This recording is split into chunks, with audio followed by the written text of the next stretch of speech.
আবারও চলে আসলাম শুক্রবারের মেনু নিয়ে। তো এই শুক্রবারে আব্বু রান্না করেছিল তেহারি, বিফ তেহারি।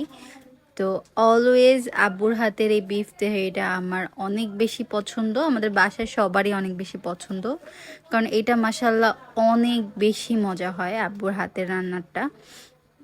আর সাথে আমি করেছিলাম রোস্টের পিসগুলো একটু ছোট ছোট, বাট আমি একটু ছোটটাই করেছি কারণ বড় পিস করা মুরগি ছিল না বিধায়। তো সালাদ ছিল, সাথে লেবু মিলায়ে অনেক মজা করে তৃপ্তি করে খাচ্ছিলাম, আলহামদুলিল্লাহ অনেক মজা হয়েছিল। আমি এখনও যখন ভয়েস দিচ্ছিলাম, ভিডিওটা দেখছিলাম, আমার তখনও ক্ষুধা লেগে গেছিলো। আর মাংসগুলো অনেক সফট হয়েছিল।